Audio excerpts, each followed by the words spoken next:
Assalamu alaikum wa rahmatullahi wa barakatuh, dear brothers and sisters. Alhamdulillahi wahdahu wa salatu wa salamu ala man la nabiyya ba'dahu. Welcome back.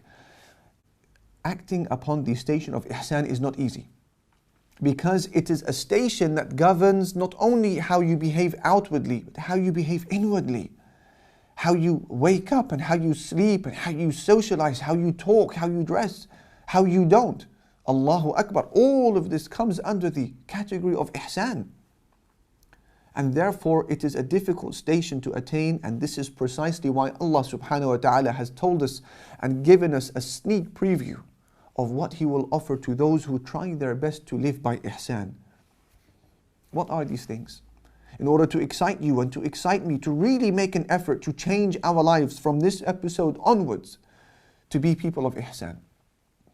Well, Allah has told us that He loves the people of Ihsan. What more do you want? Inna Allaha yuhibbu al-Muhsinin. Allah Almighty loves the people of Ihsan. What else?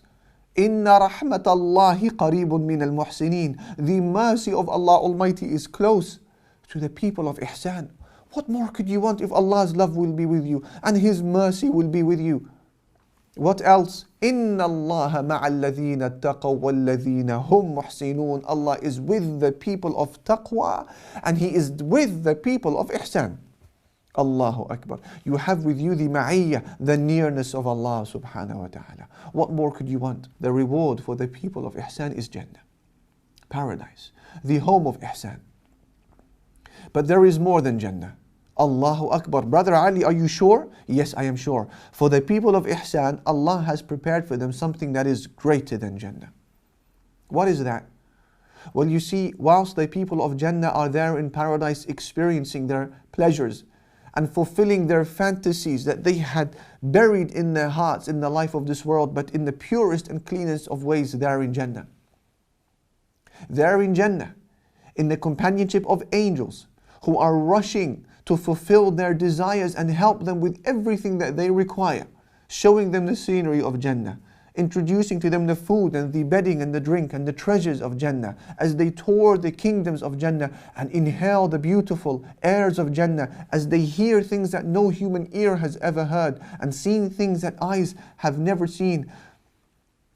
They are then taken aback with a reward that their minds could never have imagined. And no angel has prepared this reward. They were taken by surprise with a luxury that they had implored Allah Almighty for so many years when they were still in the life of this world. Now is the time to see the face of Allah, the Majestic subhanahu wa ta'ala. And there, in a breathtaking display of might and power, Allah Almighty begins to remove the veils of light and the veils of pride between us and Him.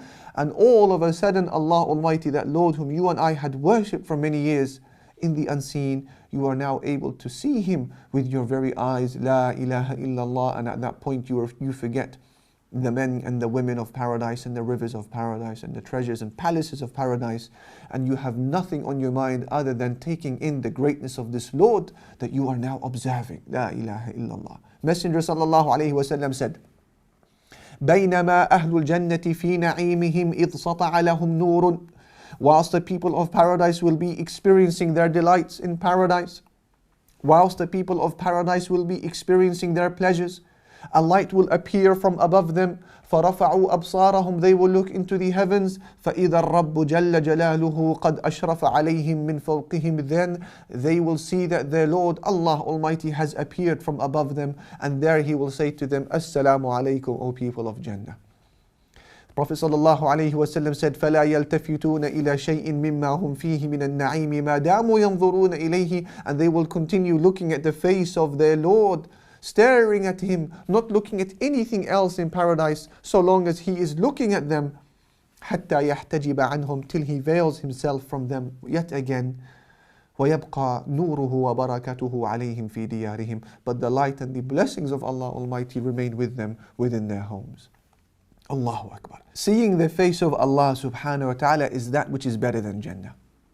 And that is why Allah, He said, لِلَّذِينَ أَحْسَنُوا الْحُسْنَى وَزِيَادَةً. For the people who behaved with ihsan, we will give them the best and extra.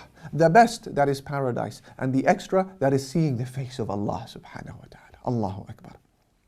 They were people who behaved in the life of this world with ihsan as if they can see Allah Almighty. And so Allah will reward them by showing Himself to them. Jaza'an wifaqa. This is a very just reward Allah Almighty gives them.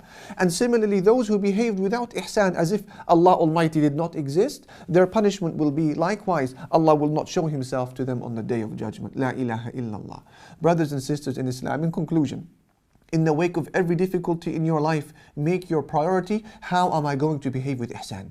If you have an online social media platform or something to that effect, ask yourself, how am I going to present myself on my content with ihsan? When you are torn between two job opportunities, ask yourself, how will I choose with ihsan? When a sin presents itself to you in the morning or the evening, ask yourself, how will I react with ihsan? When isms and cultures and ideologies and acceptabilities are pressurizing you, my sister, to adopt a particular hijab and style of their liking, ask yourself, what is the hijab of ihsan? When two individuals are presenting themselves to you for marriage, ask yourself, how will I choose with ihsan? If you are a bachelor still waiting for marriage, ask yourself, how will I be waiting with ihsan? And Allah Almighty will reward you by giving you a reward of ihsan in the hereafter. Dear brothers and sisters, this is the topic of ihsan that I wanted to share with you and how the Quran has tackled this particular topic. Jazakumullahu khairan. I hope to see you then. Walhamdulillahi Rabbil Alameen.